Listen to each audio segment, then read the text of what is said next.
para o texto de Mateus, primeiro livro do Novo Testamento, capítulo de número 3. Mateus, capítulo 3. Nós estudamos há poucos dias atrás os versos 13 até o 17. E hoje nós queremos ver do verso 1 ao verso de número 12.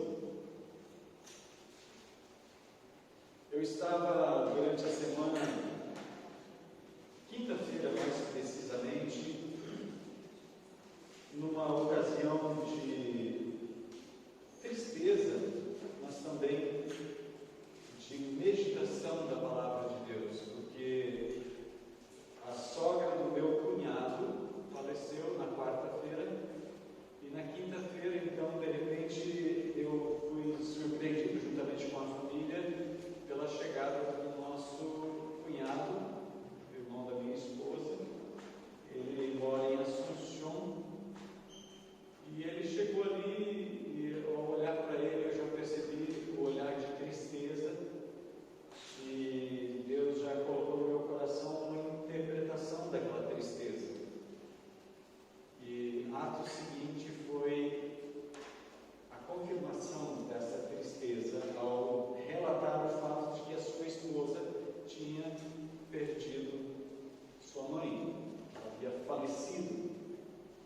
Então nós estávamos na quinta-feira lá naquele lugar e meditando na palavra do Senhor, me deram a oportunidade de conduzir então a reflexão tanto lá quanto no cemitério do Jardim São Paulo, meditar na palavra do Senhor com aqueles queridos, e ali Deus colocou essa palavra no meu coração e eu gostaria de compartilhar com vocês. Amém? O texto é Mateus capítulo 3, nos diz assim: naqueles dias apareceu João Batista pregando no deserto da Judéia e dizendo: arrependei-vos, porque o reino do céu chegou. Porque é dele que o profeta Isaías disse: vós do que clama no deserto, preparai caminho do Senhor, endireitai as suas veredas. João usava roupas feitas de pelos de camelo e um cinto de couro. Alimentava-se de gafanhotos e mel silvestre. Habitantes de Jerusalém, de toda a Judéia, de toda a região do Jordão, iam até ele e eram batizados por ele no rio Jordão, confessando os seus pecados. Mas, quando ele percebeu que muitos fariseus e saduceus iam ao lugar em que ele batizava, disse-lhes: raça de víboras, quem você ensinou a fugir da ira vindoura? Algumas traduções colocam: quem vos induziu a fugir da ira vindoura ou da ira futura? Produzir fruto próprio de arrependimento.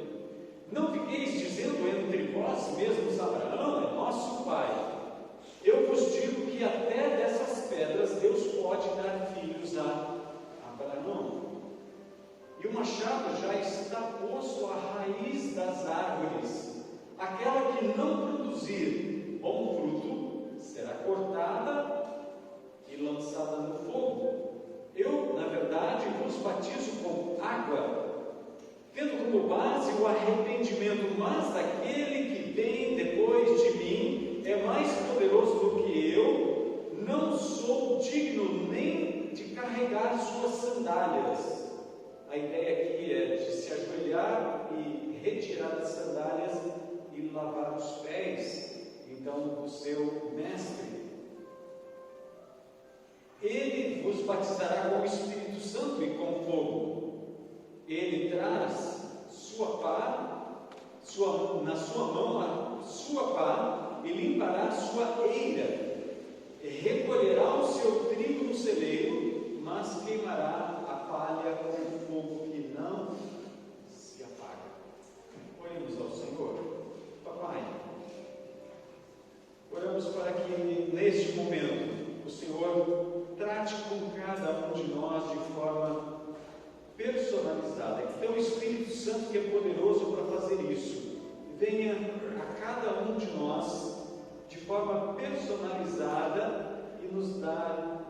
o ensino da sua palavra, para que ela venha em nós produzir o que o Senhor espera.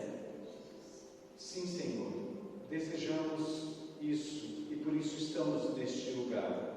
Fala conosco, por amor de Jesus. Amém. Quem é João? João era 6 vezes mais velho de nascimento do que o Senhor Jesus. Mas João não era alguém que era confuso.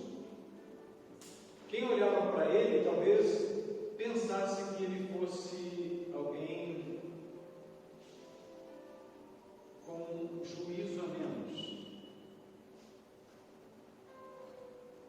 Ele era descendente da família sacerdotal. O pai dele era um dos sacerdotes. Antes dele ser concebido, o mesmo anjo Gabriel que apareceu para Maria, anunciando para ela lá em Nazaré que ela seria a mãe do Salvador, Gabriel aparece para João, talvez 7, 8 meses antes de aparecer para Maria. João foi profetizado que viria. O mesmo Evangelho de Mateus, Jesus fala sobre João. No capítulo 11, no verso 11, ele diz que dos nascidos de mulher ninguém era maior do que João. Lucas diz que João era cheio do Espírito Santo desde o ventre de Isabel, a mãe dele. Zacarias era o nome do pai dele. João foi profetizado no último livro da Bíblia. Se você voltar 2 páginas, talvez, da sua Bíblia, você vai encontrar esse texto. Malaquias capítulo 4, no verso 5. Malaquias profetiza dizendo: eu vos enviarei o profeta Elias, antes que venha o grande e terrível dia do Senhor. O povo de Israel está aguardando a vinda do Elias até hoje. E já que estão esperando o Elias, significa que eles não creem no Messias, chamado Jesus de Nazaré. Porque a profecia de Malach, o profeta ou o mensageiro de Deus, Malach em hebraico significa mensageiro ou anjo. Yah é a abreviação de Yahvé ou Javé. Então, o mensageiro de Javé, o mensageiro de Deus, o mensageiro do Senhor, ele anunciou que viria um que haveria de preparar o caminho. O profeta Isaías, que viveu no ano 700, 720 antes de Jesus, já anuncia a vinda dele. E o texto que Mateus coloca aqui para dizer quem é João é o texto de Isaías no capítulo 40. O capítulo 40 nos fala da graça de Deus. E ele começa dizendo: consolai o meu povo, dizei ao coração de Israel que já terminou o tempo de sua luta, e que Deus, o Senhor, já recebeu o pagamento pelos vossos pecados, e ele recebeu das mãos do Senhor em dobro. Então Deus o Pai recebeu das mãos de Deus o Filho o pagamento, a remissão dos nossos pecados, e isso foi em dobro, para que nenhum de nós tenha dúvida de que nosso pecado foi perdoado. Essa é a boa notícia, essa é a palavra de consolo. E na sequência, então ele diz: voz do que clama. E quando eu li esse texto para vocês, eu fiz questão de mudar os 2 pontos que muitas traduções colocam aqui no verso de número 3 de Mateus 3. Diz: voz do que clama no deserto. Essa interpretação está errada por causa do contexto. A ideia, tanto aqui em Mateus Mateus quanto em Lucas, é colocar os dois pontos depois da palavra deserto. E eu explico por que essa tradução está errada. No começo, tanto em Lucas quanto aqui, está no verso 1. Naqueles dias apareceu João Batista pregando no deserto da Judéia. Então, quando aparece a palavra eremos em grego novamente, eles interpretam que era no deserto que ele estava pregando. Mas não é isso que o original, o hebraico, está falando, a palavra deserto. Algumas traduções mais modernas já contemplam essa interpretação correta do texto. Tanto na Septuaginta quanto na Bíblia hebraica, o profeta Isaías, no capítulo 40, diz: voz do que clama. Alguém está gritando. 2 pontos. No deserto, prepare o caminho para o Senhor. Como eu vou preparar o caminho se eu não tenho lugar? O caminho é figurado.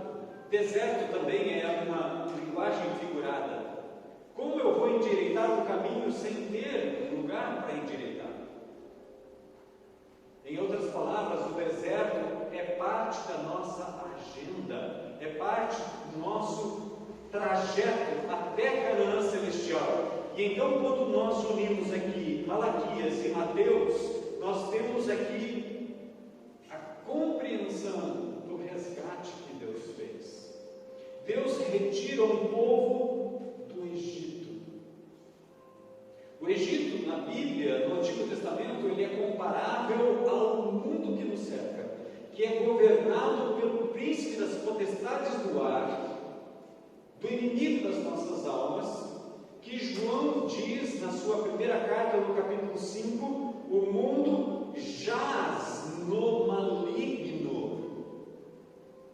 E quando Jesus diz, o príncipe desse mundo está se aproximando, ele estava lá no jardim, 3 anos a 3 anos e meio depois desse texto, Jesus está no jardim, está orando, ele diz, está chegando o príncipe desse mundo, ele não tem nada em mim, ele não pode me acusar de coisa nenhuma.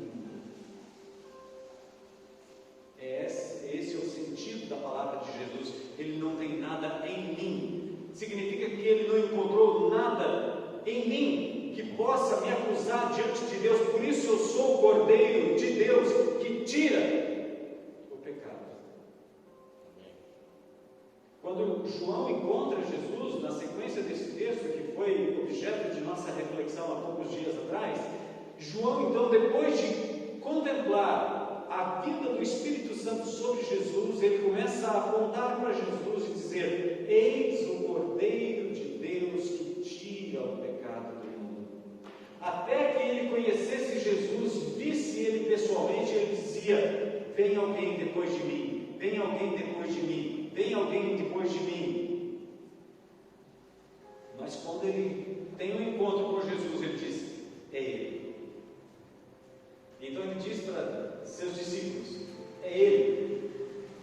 André vai atrás de Jesus, fica com ele aquele dia. No dia seguinte ele leva Pedro para conversar com Jesus. No dia seguinte vem Filipe, que recebe o chamado.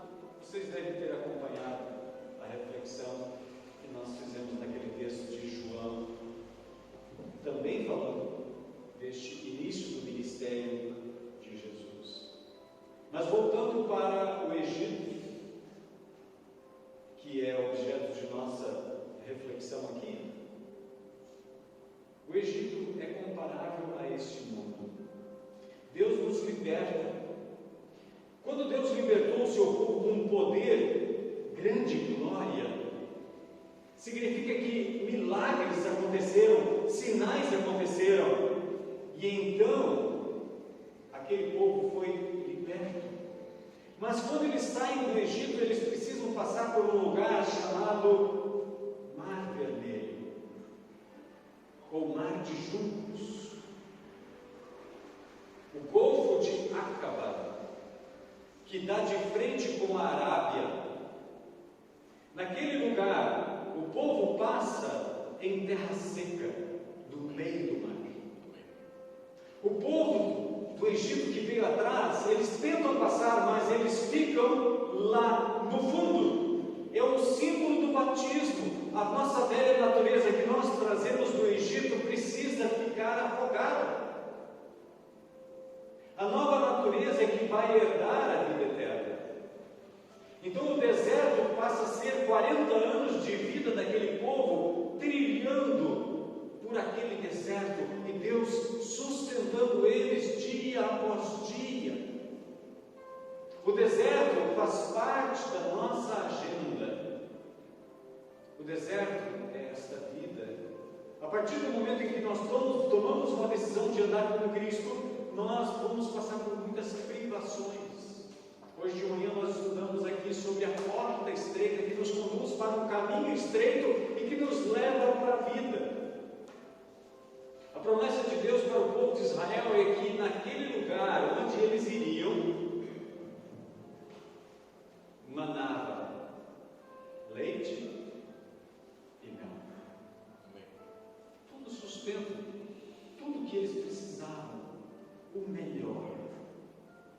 O profeta Isaías, no começo da sua meu primeiro capítulo, ele fala assim: se vocês tivessem me ouvido, se vocês quisessem me ouvir, vocês comeriam o melhor dessa terra. Agora, o que está separando vocês de mim é a teimosia, a desobediência. No verso 3 de Isaías capítulo 1, ele fala assim que o boi conhece o dono, o jumento conhece o dono, mas Israel não reconhecia Deus, que havia comprado eles, que havia conduzido eles debaixo de asas de águia, quer dizer, Deus protegia eles. Uma águia, quando o seu filhote tenta voar e não consegue, ela alcança ele e salva. Assim Deus fez com o povo de Israel. Jesus disse para os seus discípulos: no mundo vocês vão ter aflições, mas tende bom ânimo, eu venci. Então o deserto faz parte da nossa caminhada. O deserto não é o nosso lugar. Deus não nos resgatou do Egito para morrermos no deserto. Aqueles que temiam morrer no deserto, morreram no deserto. Aqueles que disseram para Moisés, diante do primeiro obstáculo que eles encontram: será que não havia túmulo suficiente no Egito para que você nos trouxesse a esse deserto e morrêssemos aqui? Eles ficaram no deserto. Precisamos andar com Cristo sem olhar para trás. Precisamos olhar para a Canaã celestial, mirar os nossos olhos lá, porque para voltar para o Egito é fácil.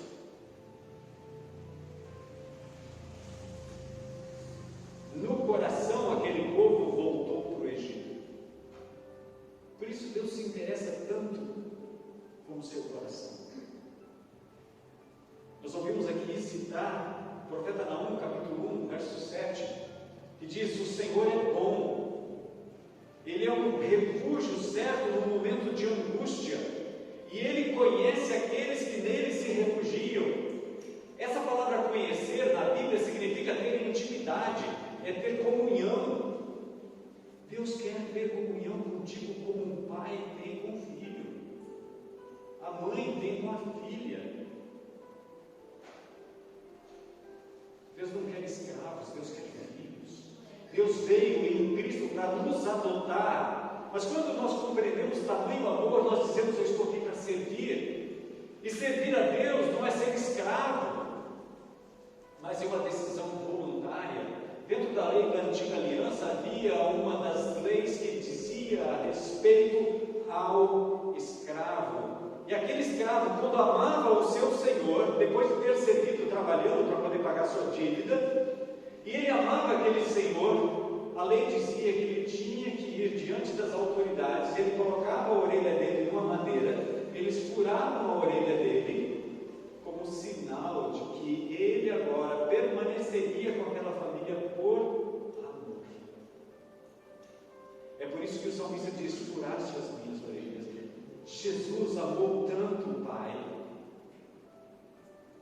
que Paulo diz aos Filipenses no capítulo 2, ele foi reconhecido como servo. A palavra ali é a palavra doulos, do grego. Doulos é servo, é escravo. Mas ele fez isso porque ele amava o Senhor. Estamos aqui para servir a Deus, mas não para sermos escravos de Deus. O nosso servir a Deus deve ser um servir voluntário, amoroso. Porque um escravo, ele faz o que o seu Senhor está mandando com medo da punição. Um filho faz por amor. Então o nosso temor a Deus é um temor filial e não um temor servil.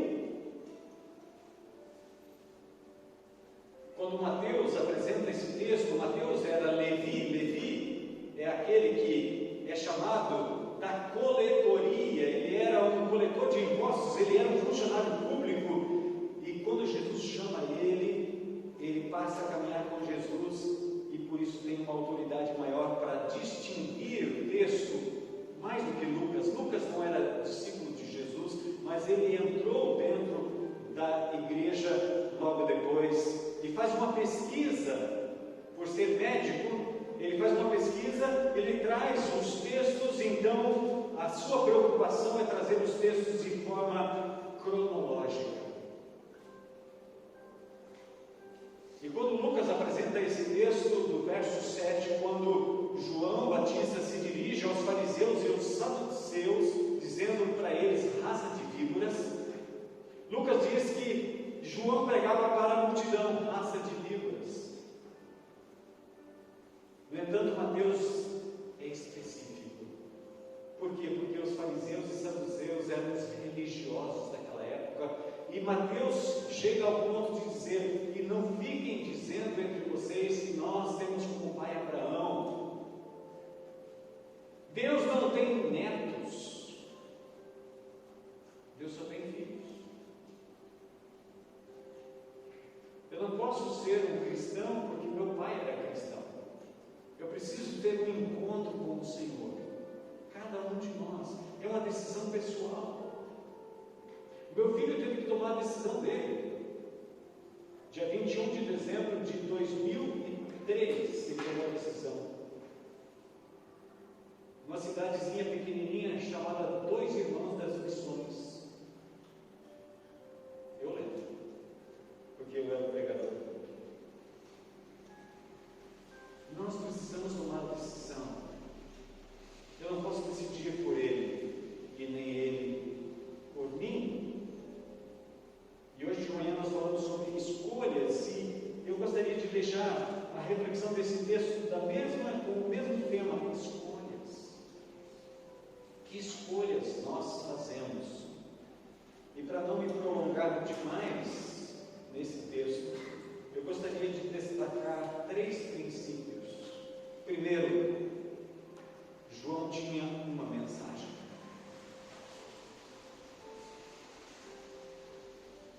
João não era alguém confuso, alguém perdido, que não sabia o que estava fazendo. Ele tinha consciência de quem ele era. Aqueles que vieram ali e que foram objeto de sua crítica, vamos dizer assim, são aqueles que até hoje estão esperando a vinda do Elias. Jesus fala de João no capítulo 17, se você for rápido de endereço, é só ir um pouquinho adiante, no verso 11, no verso 10, os discípulos descem do monte da transfiguração, e os discípulos então perguntam, por que estão os escribas dizendo que é necessário que Elias venha primeiro? Os mesmos que estavam lá observando o batismo. O texto nos diz que os escribas e os fariseus, eles não iam para ser batizados por João.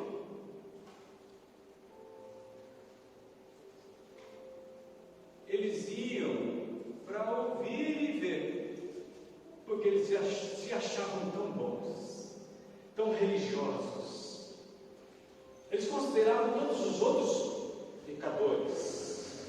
Nós não, nós somos os eleitos, nós somos os bons, nós somos perfeitos. Os outros são pecadores.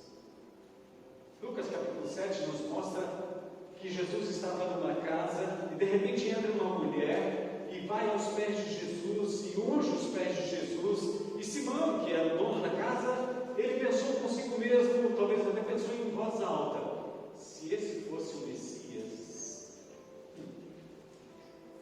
ele saberia que mulher é essa. E Jesus faz um questionamento a Simão. Ele pergunta: Simão, duas pessoas têm dívida. Uma deve 50 reais, a outra 500 mil reais.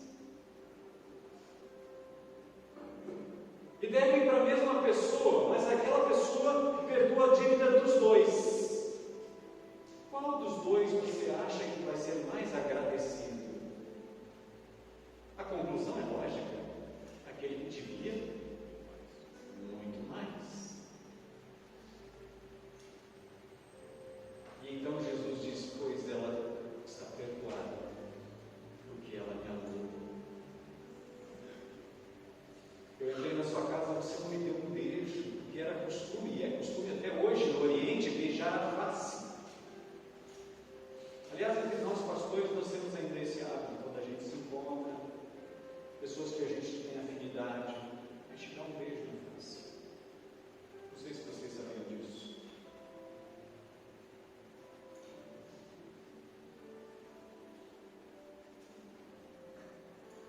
Você não me deu água para lavar os pés, Simão. Ela lavou meus pés com as lágrimas dela.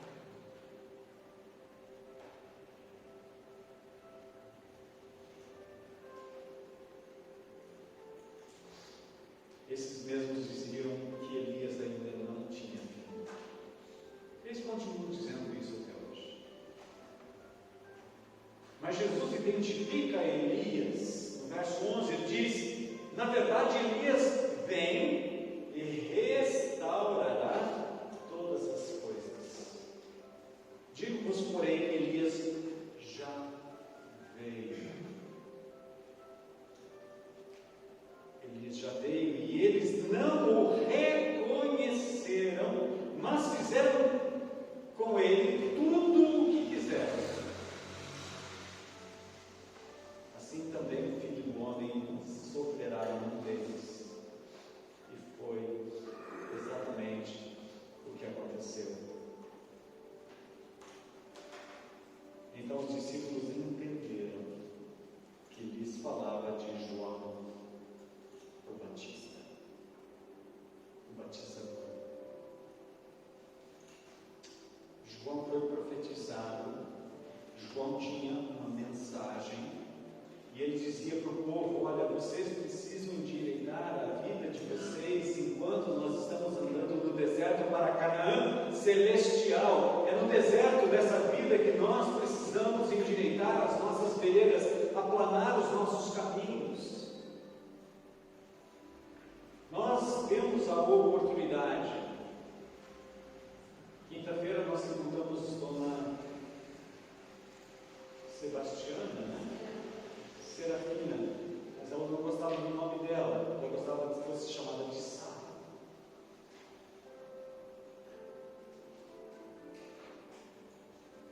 Ela selou o destino dela. Nós estamos andando no deserto ainda.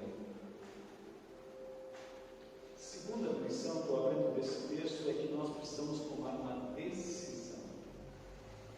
Cada um de nós precisa decidir por si mesmo. A decisão ela é pessoal, intransferível. Nós podemos influenciar as pessoas. Estava conversando com o Carleones ali. Falei certo seu nome? Estava falando com ele sobre meu pai. Quando eu tomei a decisão, minha família praticamente me excluiu, me classificou como traidor.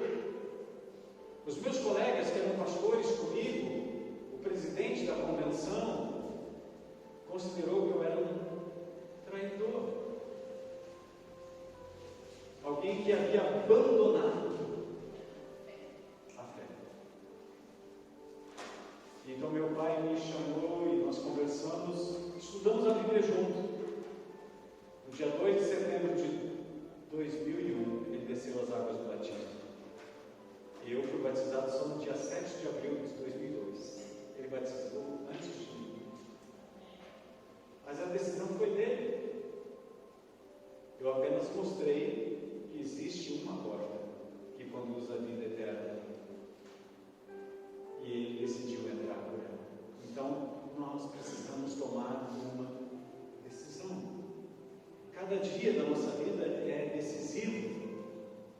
E a terceira lição é que nós precisamos tomar uma atitude. Atitude. A mensagem de João não é apenas para os fariseus e os escribas que estavam ali, vindo como espectadores do que estava acontecendo no Rio Jordão. Essa mensagem, eu creio, ela era para todos. Por isso ele dizia: preparai o caminho do Senhor, endireitai as suas veredas, fazei estradas retas no deserto, para que ele passe, para que ele chegue até você. Ele diz: produzir frutos próprios de arrependimento. O caminho, ele é estreito. Depois que nós entramos por essa porta, nós estamos no caminho. Jesus diz em João 14,6: eu sou o caminho. Ninguém vem ao Pai se não for por mim. Mas cada dia da nossa vida nós precisamos tomar a decisão de continuar nesse caminho. É fácil voltar atrás. O caminho para trás é largo. O caminho para frente é estreito. Ele é apertado. Mas ele conduz à vida. O caminho oposto conduz à destruição. E então João traz à memória um exemplo. No verso 10 ele diz: o machado já está posto à raiz das árvores. Aquela que não produz bom fruto será cortada e lançada no fogo. É interessante, na cultura judaica, na cultura oriental, há alguns costumes diferentes dos nossos.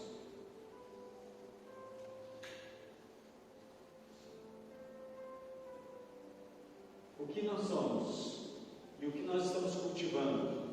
Palha ou semente? O que é mais importante? Na cultura oriental, que é diferente da nossa, nós cortamos a árvore um pouco acima das raízes. Quem já trabalhou, foi agricultor aqui, sabe do que eu estou falando? Na década de 70, a gente contratava um trator grande para destocar. O que é destocar? Arrancar os tocos. Porque as árvores já haviam sido cortadas. Então agora arrancavam os tocos que estavam no chão. Porque as raízes profundas dão muito serviço para ser retirado. Só que na cultura oriental, eles cortam a raiz, eles tiram a árvore toda, tronco e raiz. E é isso que João está dizendo, que vai ser tirado, e nem o sinal de onde estava vai permanecer. Porque o profeta, que também é um livro chamado Jó, ele diz que ao tocar das águas, se uma árvore for cortada e deixar no seu topo, ela pode brotar. Então essa nossa velha natureza, ela não pode perseverar. Nós precisamos negar a nós mesmos tantas e tantas vezes. Outro exemplo que João usa aqui na sua pregação, e isso aqui é só um resumo, é a eira. O que é uma eira? Isso aqui é uma foto de uma eira que foi encontrada, mas um pouco abandonada. Aqui é um desenho egípcio mostrando esse mesmo tipo de atitude. Aqui é uma eira.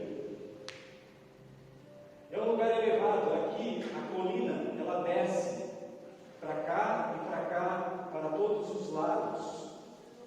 Quando Gideão está malhando trigo, ele não malha o trigo na eira. A eira era um lugar elevado, descampado, para quê? Para que quando, aqui tem um pouquinho mais de noção aqui, um lugar elevado, para que quando fosse colher, na hora o vento jogasse a palha de lado. Alguns dos instrumentos usados para debulhar o trigo, cevada, joiar. Isso aqui é um exemplo de como isso acontece. Você coloca aqui dentro desse recipiente a palha e o grão, e aí o vento se encarrega de jogar a palha fora e o grão cai dentro do recipiente para ser guardado. Esse aqui também é um tipo de pá que era usado. Então eles jogavam para cima e o vento joga a palha de lado e o grão cai num lugar seguro. Esse aqui é um outro exemplo. E aí eu lhe pergunto mais uma vez: o que é que nós estamos valorizando? A palha ou a semente? O grão? O que é necessário para uma boa formação? Que tipo de grão nós estamos sendo? São grãos de trigo. Esses grãos aqui são viçosos, são cheios. Esse aqui a gente chamava de triguilho, que é um trigo sem formação. Faltou o quê?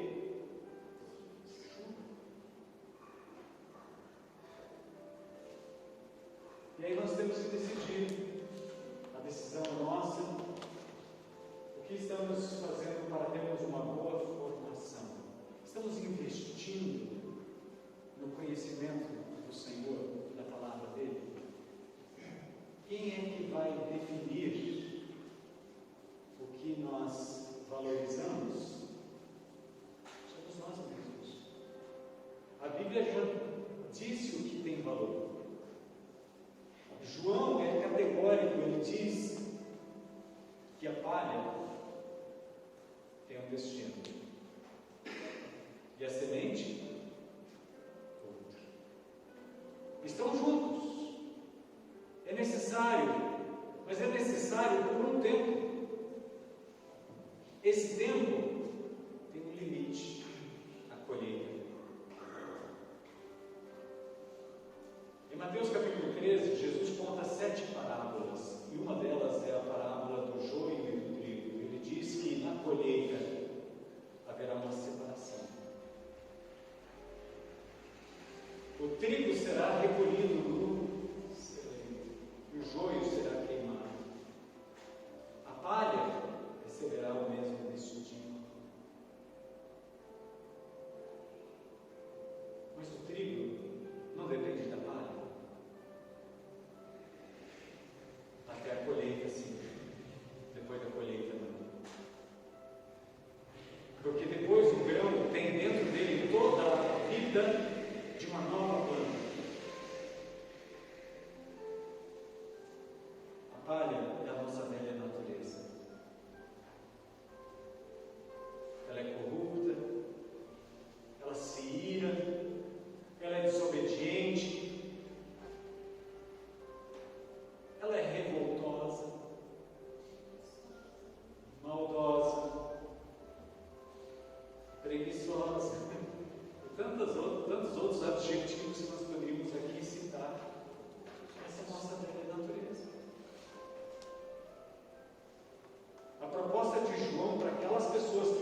Esse corpo é pai. Eu vou receber um corpo totalmente novo quando Jesus voltar. Um corpo imortal. E é isso que Paulo fala em 1 Coríntios, no capítulo 15, quando ele fala da ressurreição. Ele compara a semente com a planta. Existe uma diferença grande, enorme. Nós ainda não sabemos o que nós haveremos de ser. 1 João capítulo 3, verso 1 a 3. Vamos encerrar com esse texto. 1 João capítulo 3.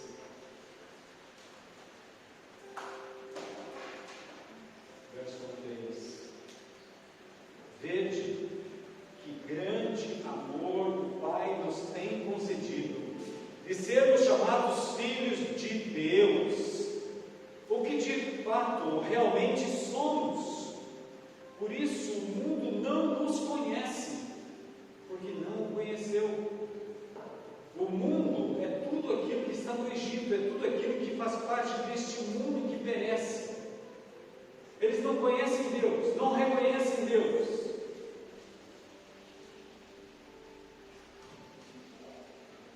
Mas aqueles que conhecem Deus, Deus deu a ele o poder, a condição, a capacidade de se tornar filhos de Deus. Verso 2: Amados, somos filhos de Deus e ainda não se manifestou o que nós haveremos de ser. O corpo que eu vou receber, o corpo que você vai receber, um corpo de imortalidade. A palavra vida eterna significa isso. Imortalidade. É isso que Deus tem proposto para mim e para você. É isso que Deus é. Porque Deus nos criou para sermos a sua semelhança e a sua imagem, imortais como Ele é. É porque nós estamos tão carregados com a palavra vida eterna que nós não conseguimos associar uma coisa com a outra. O que a Bíblia está falando é de imortalidade, por isso que Paulo explica isso para Timóteo no capítulo 2 da sua segunda carta. Ele diz: olha, no capítulo 1 da segunda carta, no verso 9 e 10, ele diz: olha, Deus é imortal e Jesus trouxe ao conhecimento nosso a imortalidade, porque até a vinda de Jesus, a ideia das pessoas é que as pessoas nascem, crescem, morrem e acaba tudo.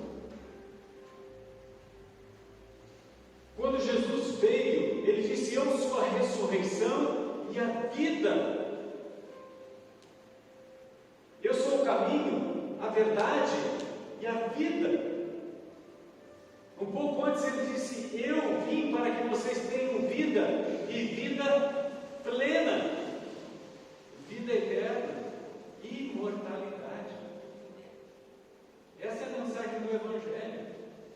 E para você receber essa vida, a boa notícia é que o preço foi pago. Amém. O preço foi pago. O convite é para todos. A partir de agora, você entra em Cristo. É uma vida que tem privações? Sim. Mas tem satisfação.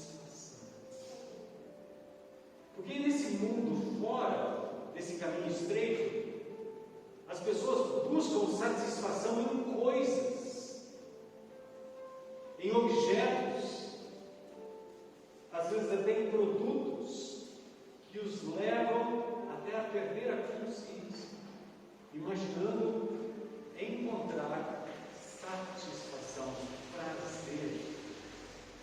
Mas o verdadeiro prazer está em descobrir quem Deus nos fez para sermos. E essa é a mensagem de João.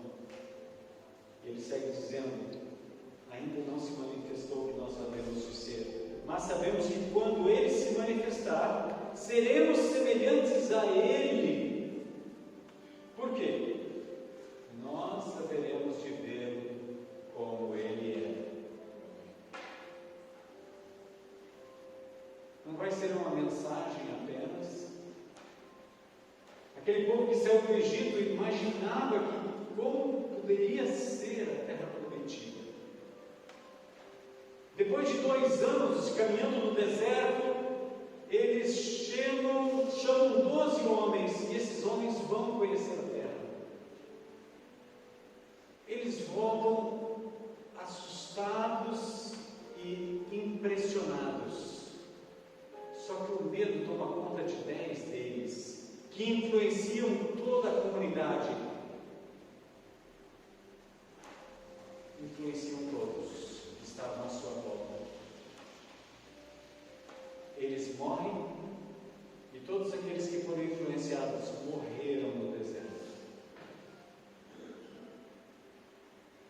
Mas aqueles 2 outros que disseram: gente, o mesmo Deus que tirou a gente de lá com poder, com o seu braço forte, Ele vai dar vitória para nós. Então somente confiem. Josué e Caleb, eles entraram na terra prometida, e eles tomaram posse da terra prometida. Amém? Canaã celestial